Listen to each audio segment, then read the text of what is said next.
How'd you get the idea? Take me back to the very beginning. In the beginning, she wanted a pavilion. I just wanted a roof. Put a picnic table underneath. Nothing fancy. Nice and simple. Carport roof would have been fine. But just go big or go home with him, so we went big. We didn't want a metal roof, carport roof, sorry, we didn't want... He didn't want a metal carport roof. Oh, it had to fit in with the woods. So then we started watching these shows on TV about old buildings and stuff. And my original idea was to take a wagon shed, take it apart, and restore it and put it over there. But then, enter the ash borer. So the ash borer came and killed all our ash trees, so we had all this lumber. So that morphed into let's build our own pavilion and our own timber frame and learn how to do our own mortise and tenons and started out a pavilion, and then she wanted a little more than the pavilion. I just asked to close in one back corner so I could keep a refrigerator there, and it turned into a cabin with a big porch.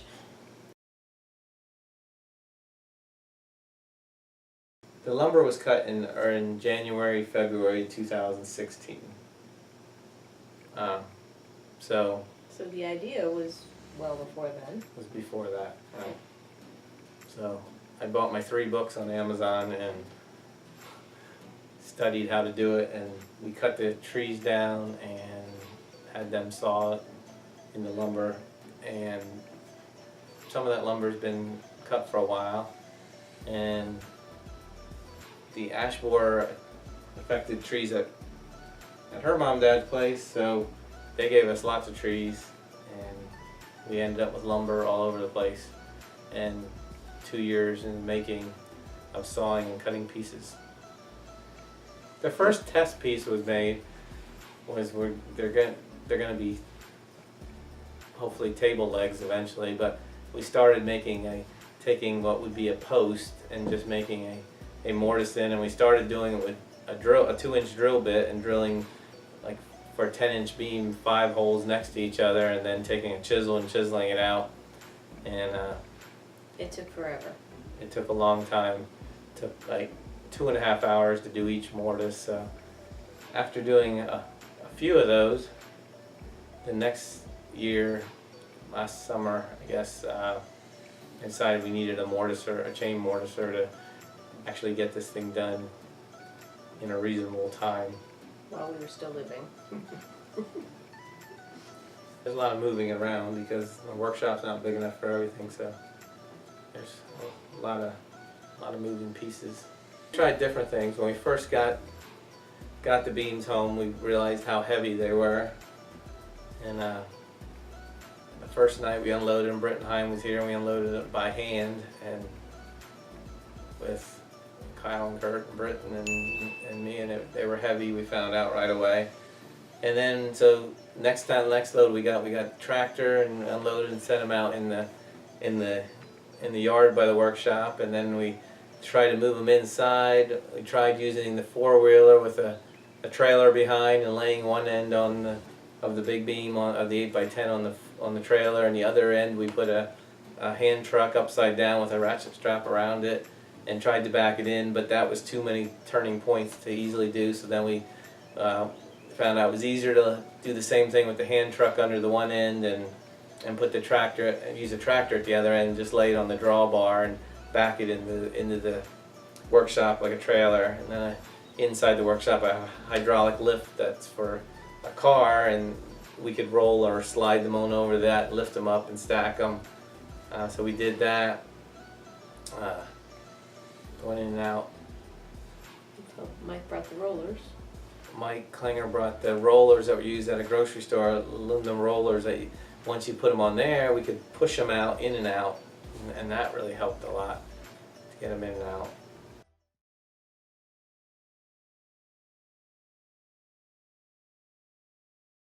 First of all, we had prepare the site and do all that. So that was a couple years in the making. We had an excavator there twice to do work, and then we hauled stone in, and we had the concrete done. We did the concrete work. We had it done. We didn't do it. That's one thing we didn't do ourselves. And the welding of the pieces to make the fasteners for the posts and all that was done ahead of time.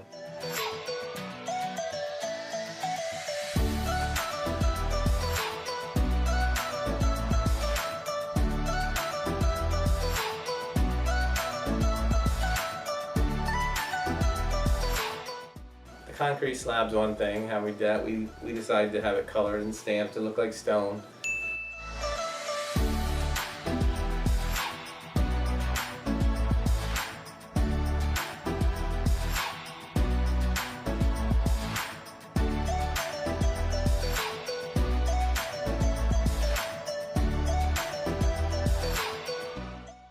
All the wooden pegs were made by hand. All the wooden pegs were made by taking a piece of firewood and gritting it off like 1¼ inch squares, taking a hatchet and a hammer and chopping till you had the square stock, because you want to split with the grain of the wood. You don't want to go across. If the peg's made out of a cross grain, it's just peg's gonna break. So lots of hours doing that, and my dad turned those down on a lathe and made all the pegs. So all the pegs were handmade. There were over 100 of those.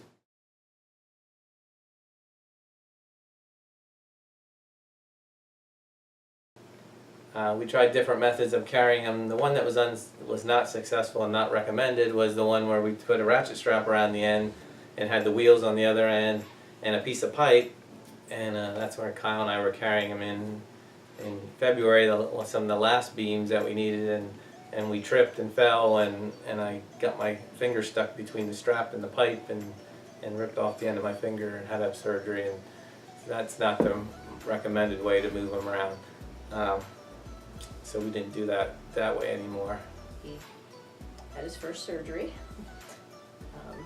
Everything went well, and required a couple of months of dressing changes and some prolonged healing, but overall, everything healed well, and then he's doing good with it.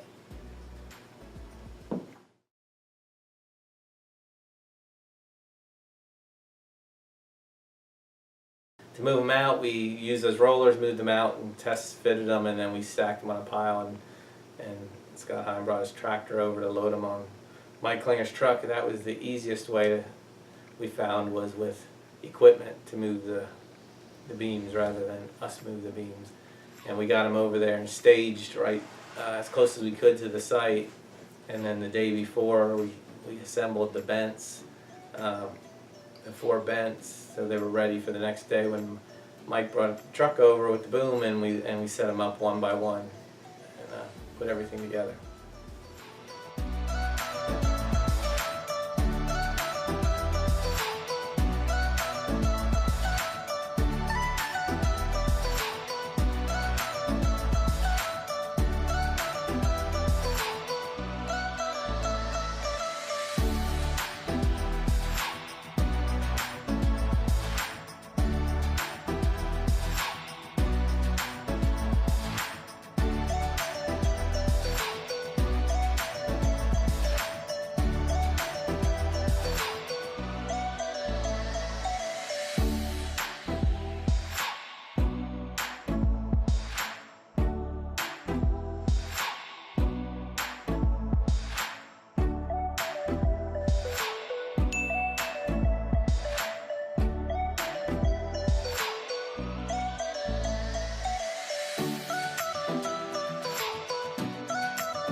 Annie, what are you looking for? It's just a bunch of rocks. Yeah, you don't worry that guy. He don't give you dinner. Like, we should take a break. I thought I might get over yesterday, but didn't have them.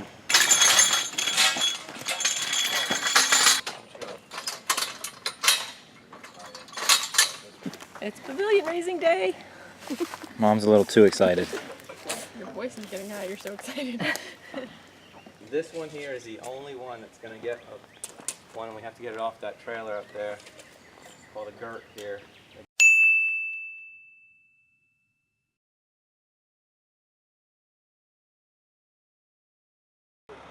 No, we set up the frame in one day. That was the barn raising.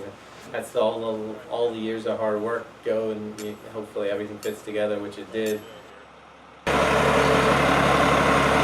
What the heck is that? That'll work. Yeah.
It needs to go. You got her. It still needs to go out for level though. Well, no. I don't know, it's off about 3/4 of an inch. I mean, we can adjust them with the sledgehammer and a block if you have to. But see, the siding's going down over there, so that I can adjust that. You're good there for both ways. Yeah, it ain't really. How does it look just this way for and giggles? I don't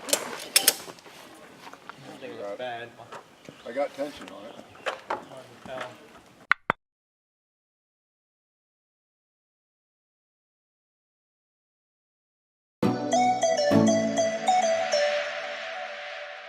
Timber framing 101. Each of these pieces is called a bent. So you have 2 posts, a tie beam, and these are called knee braces that go between the braces. And this is a king post in this design. The king post holds up the middle of the ridge of the roof line. So this is a bent. If you come over around this way, this particular, the way we did it, the way we planned it, and I said we added the extra bay. So this has 1, 2, 3, 4 bents. Between the bents it's called a bay. So this has 3 bays. So the way we did this, the day that we installed it, the day before we put this bent together, laying down. We put this one on top. It came out along with this one and this one. So we called this bent number 1. This is the first one we set up on barn raising day. We set this up and we braced this one, and then we set up number 2, and we actually put this girt in. This is called a girt in to help hold it together. And when we had 2 bents up, then we could put this piece on top here, and as we went, then we set up another bent and then put another piece on top. on both sides to hold it together. Timber framing 101.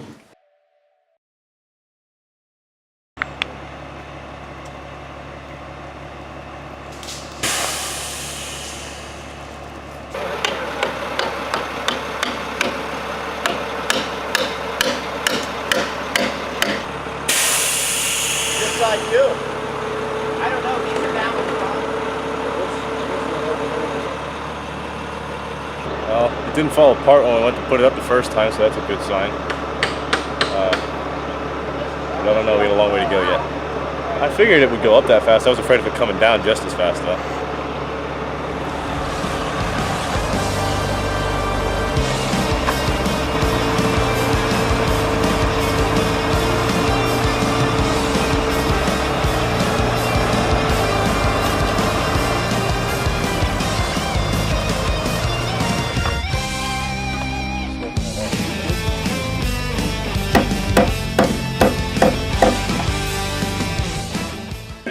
I thought you'd have some of them big fan misters here for us, Kevin, you know? Yeah, what's up with those? Karen ordered them, but I don't know where they are.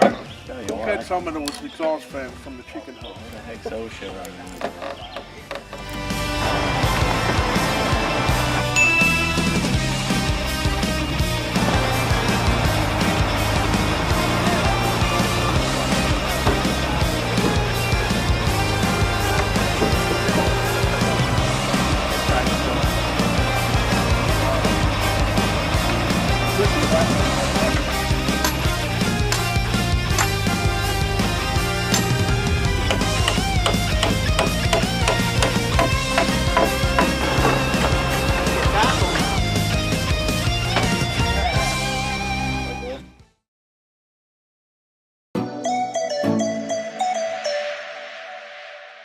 Timber framing 101.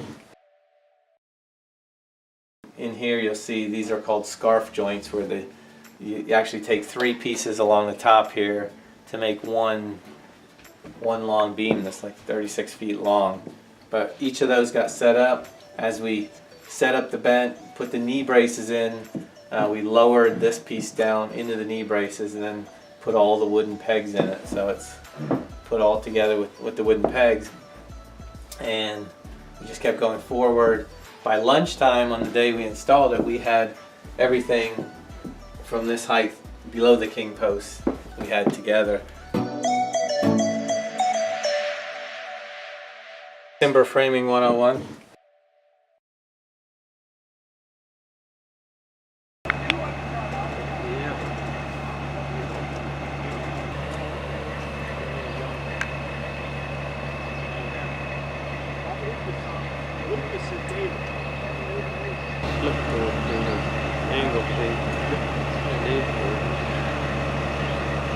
I don't remember. That angle cut, didn't you? Oh, scarf joint. That's what it was. I guess you gotta read books on it before you get into it. Scarf joint. That's the most reading Dad's done in his whole life, is reading all his timber frame books.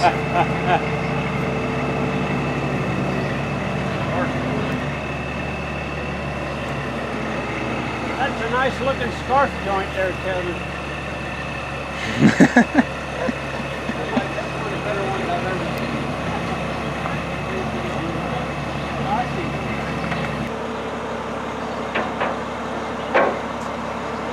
Get it close if you want to set it up around. Which ones are? Which ones are there? Don't say.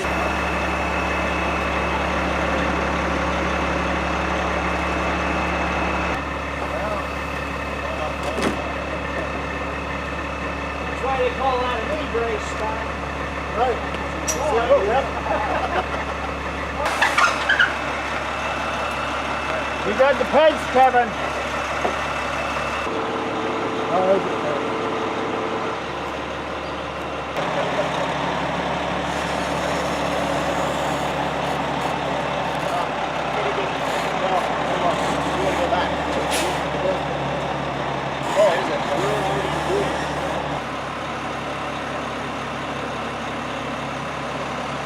Holland, just keep your finger down there. Everybody.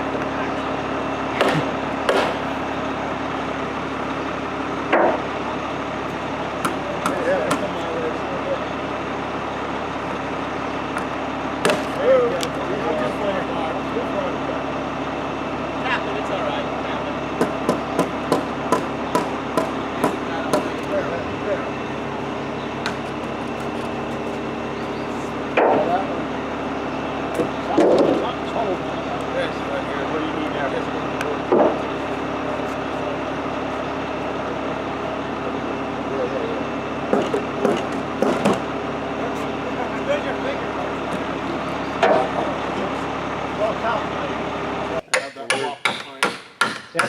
Yeah, that was a little. I mixed them in there.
There's the pegs.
Cowboy caviar. Hi, Kurt. Hi, Mom. We're having ham, Ooh. barbecue,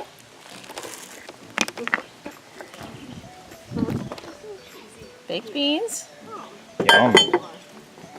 Kurt's favorite, Oh, mac and cheese, there it is.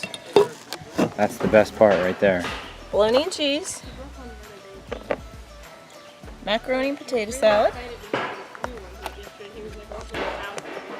and cowboy caviar. Ooh, interesting. Alright. Hey, Mom, what do we got for dessert? Oh, we got a big variety here. We've got watermelon. Ooh. We have strawberry shortcake cups, cookies and donuts, brownies, With chips in them. and A mystery cake. chocolate with peanut butter. So the workers won't go hungry. Absolutely not.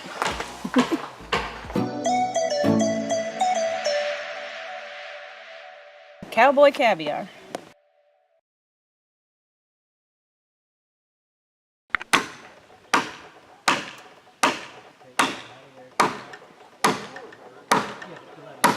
I used to tell the kids on the while ago, he said, how many takes you make? Well, it didn't make me. Why? I said, I went home and took a nap. I started out with 15, I ended up with 11. How'd that happen? 3 broke. One through the piece and hit me right in the face shield. Oh. Good thing you had the face shield. I owed 2 when I turned it up.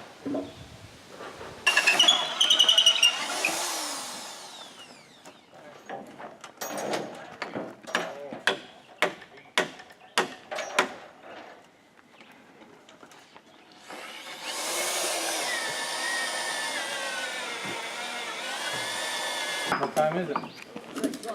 6:00. Well, you guys earned it. Yeah, that was the Bonus. quickest one yet. Somebody mentioned bonus, I don't know. Yeah, I heard Early project. All right, at play. Wait till Marky tells you what he's going to do in there, Karen. We're having Hang his deer from 4-wheel drag races, 32 feet long. No, when it rains, we can hang our gear in there, back to 4-wheelers under there, skin gear. We'll put a bucket under it. Plastic. Well, we'll wash the concrete off if we aren't tired. If not, we'll get it the next week.